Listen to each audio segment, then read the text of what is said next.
Well, joining us now is the chairman of Reform UK, Lee Anderson. Lee, good morning. Thank you so much for joining us on Britain's Newsroom. Obviously, Nigel Farage has been re-elected. He's got a big majority. He took a good chunk of the vote, 62%. But a lot of people will say, wasn't this a complete waste of time and money? He's still the MP for Clacton. Everybody knows he's popular in Clacton. Exactly what question was this by-election trying to answer?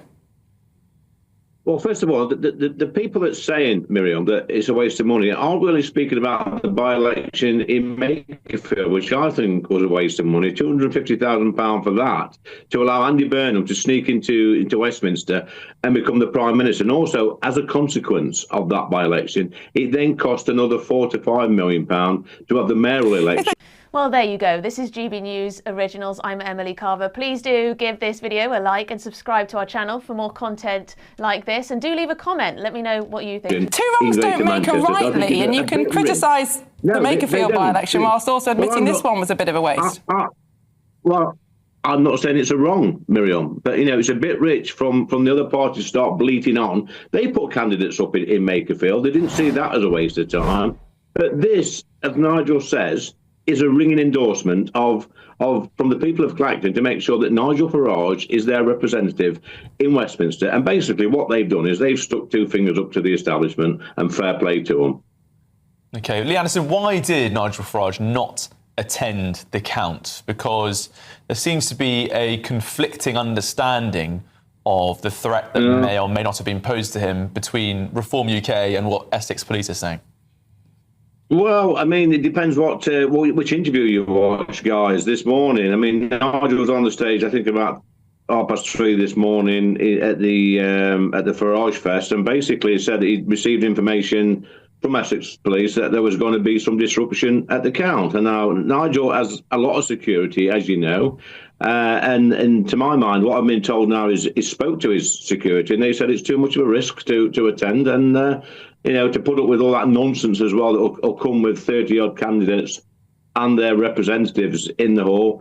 And I think Nigel's done the right thing. He's actually spent the whole evening through to the early hours of the morning with his friends, his family, his staff, his campaigners, his volunteers and Reform UK members. I think that's the right thing to do. It's a proper thing to do. When you just have to remind yourself that these campaigners that's been here over the past 6 weeks have come from all parts of the country. They've travelled literally hundreds of miles to get here. So we had a bit of a celebration, a bit of a shindig. It was nice. It was very well attended, so it's the right thing to be there amongst his own, rather than people, I think, like Binface who've got along there. It was a bit of a joke. But, Lee, isn't standing in front of your opponents and detractors what democracy is all about? Nigel Farage is the first by-election winner since, I think, 1981 not to attend a winning count, and back in 1981, that particular candidate was in prison. Yeah, what opponents, though, Miriam? The Tories were too fit to stand. The Labour Party was too fit to stand. So was the Liberal Democrats and the Greens. There's no real opponents there. I mean, fair play to Binface and some of the others are putting the name on the ballot paper. But the big parties, the big beasts who want rid of Nigel, had the chance yesterday to stand at the ballot box with him and say, come on, let's have a go. They didn't. They were too scared. Nigel would have wiped the floor with them anyway. And I think deep down, that's what they suspect that would have happened. Nigel would have still got over 50% of the vote if the other parties had stood. So he's thrown the gauntlet down. They're too chicken, they're coward, they've run away. And it's a bit rich from this morning to start bleating on. I saw Kevin Hollyrake earlier bleating on about something. Quite frankly, he needs to be quiet. They all need to be quiet. And I can't wait for the first week in September when Nigel comes back to Parliament. And I'm really looking forward, guys, to seeing his maiden speech. Finally, Lee, I just want to get your perspective on the amount of focus and interest surrounding Count Binface. It seems to me, from my perspective, there's been rather a lot of excitement about this guy, this comedian wearing a bin, and there's been a lot more focus on him, perhaps, than there normally would be because Nigel Farage is the candidate. That's just my read. Do you think that it has exposed a sort of a degree of a lot of people really looking forward to Nigel Farage, perhaps, you know, having the mickey taken out of him by a bin? Has it exposed something there? That's just politics. You know, I learned quite early on in politics that 50% of the population will always hate you, whatever colour you wear. And the Binface thing, I mean, look at the votes he's got. It's got thousands of votes.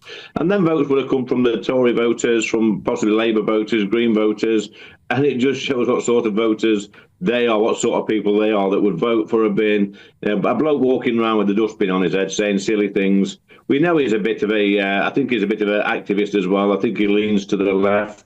He writes for the BBC. He's actually a Labour supporter, or so I've been told. So, yeah, quite frankly, people going out there and voting for a bin, I think what they need to do is take a long, hard look at themselves in a mirror and, just remind themselves what our democracy is all about. It's about putting the right person in Parliament to represent your views, not a man walking around with a dustbin on his head. What a load of nonsense that is.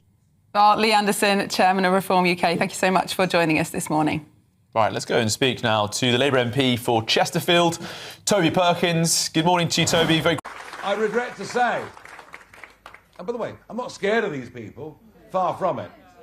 But I'm damned if I'm going to stand on a stage having won a resounding victory, a ringing endorsement of all that I've tried to fight for and you try to fight for, and be demeaned and humiliated by nobodies. And I will not, sadly, be attending the count, which means I'm going to be here all night.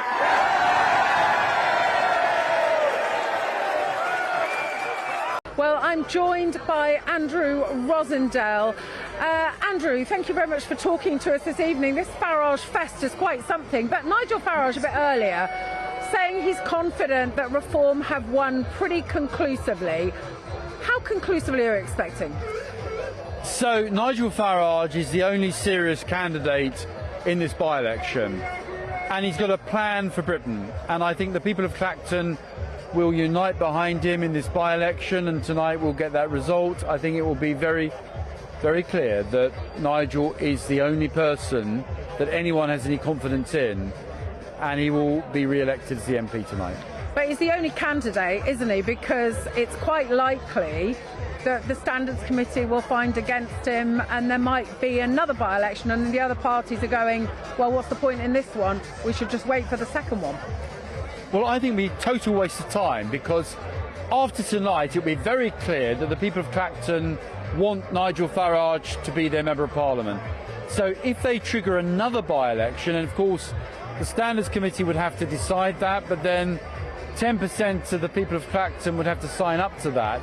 Frankly, do we really want another by-election if Nigel has won with a conclusive majority? It's because of Nigel Farage that you're having this one. Not really. I mean, this was his choice. It's because of rules that make no sense. So, in normal circumstances, if there is something that needs to be declared late, you rectify that by a simple declaration.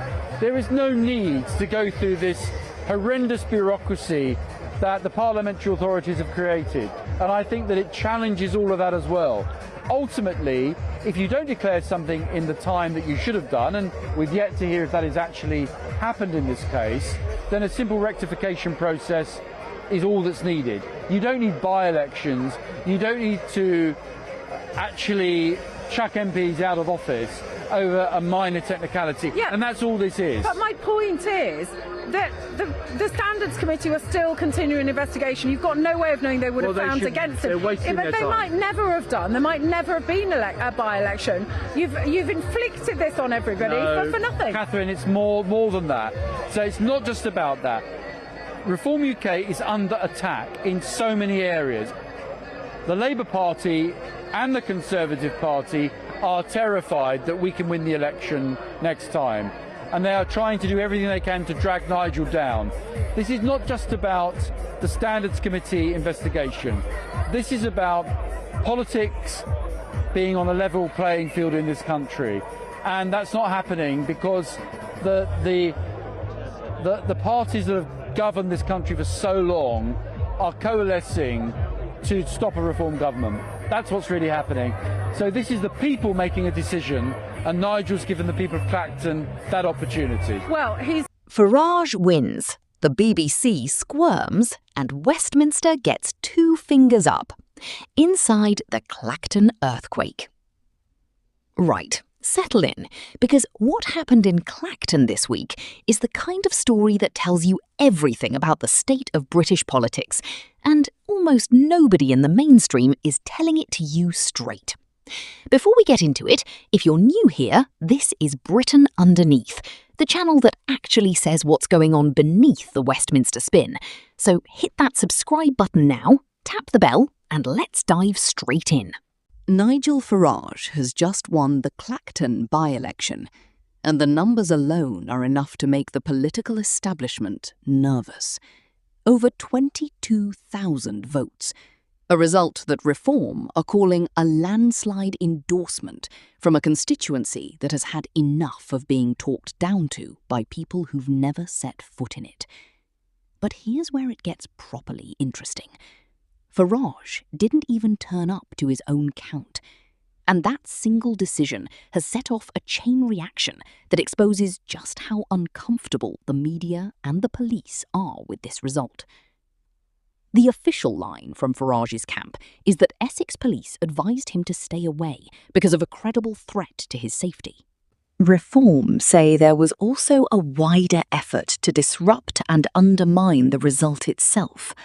Essex police, on the other hand, are pushing back hard, insisting there were no incidents on the night and that attending or not attending a count is entirely down to the candidate and their own security team. Two completely different versions of the same night. Someone here is not telling the full story, and you have to ask yourself why. Now, quick reminder before we go further. If you want more breakdowns like this landing in your feed the second they go live, Britain Underneath is the channel to follow. Hit subscribe, because trust me, this story is far from over. The real fireworks, though, came the following morning, when Reform Chairman Lee Anderson sat down opposite the BBC's Justin Webb on the Today programme. And it did not go well for the BBC. Anderson accused Webb of talking over him, told him plainly to stop interrupting, and said it in a way that left absolutely no room for misinterpretation. He said the Reform voters of Clacton had, in his words, sent a clear message of defiance to the establishment and to broadcasters like the BBC. Blunt, unapologetic, and whether you love him or can't stand him, exactly the kind of moment that makes people reach for their phones and clip it. Anderson didn't stop there. He defended Farage's absence from the count, saying his leader's time was far better spent with the activists, councillors and supporters who had worked through the night to deliver the win, rather than standing in front of television cameras justifying himself to a broadcaster he clearly doesn't trust an inch. When Webb suggested he seemed worked up, Anderson brushed it off, putting it down to a long night of celebration rather than anger, insisting the mood within Reform was anything but hostile. Here's the bit that really matters, though, and it's the bit most coverage will skate straight past. Here's the bit that really matters, though, and it's the bit most coverage will skate straight past. This isn't just a row between one politician and one presenter. It's a symptom of something much bigger. A growing chunk of the country that no longer trusts the institutions that are supposed to hold power to account, whether that's the police, the BBC, or Westminster itself. When a party can win a seat with numbers like this and still spend the next morning arguing about whether the broadcaster covering it is being fair, that's not a one-off story. That's a fracture. And fractures like that don't close on their own. Anderson didn't stop there. He defended Farage's absence from the count, saying his leader's time was far better spent with the activists, councillors and supporters who had worked through the night to deliver the win, rather than standing in front of television cameras justifying himself to a broadcaster he clearly doesn't trust an inch. When Webb suggested he seemed worked up, Anderson brushed it off, putting it down to a long night of celebration rather than anger, insisting the mood within Reform was anything but hostile. Here's the bit that really matters, though, and it's the bit most coverage will skate straight past. Here's the bit that really matters, though, and it's the bit most coverage will skate straight past. This isn't just a row between one politician and one presenter. It's a symptom of something much bigger. A growing chunk of the country that no longer trusts the institutions that are supposed to hold power to account, whether that's the police, the BBC, or Westminster itself. When a party can win a seat with numbers like this and still spend the next morning arguing about whether the broadcaster covering it is being fair, that's not a one-off story. That's a fracture. And fractures like that don't close on their own. Quick one before we carry on. If this kind of analysis is your thing, Britain Underneath is where you'll find it first. Subscribe now so you never miss the next breakdown the moment it drops. Essex Police, for their part, have tried to smooth things over, insisting their operation around the by-election was robust, that public safety was the only priority, and that they're grateful to every officer and council staff member who worked through the night. Diplomatic words.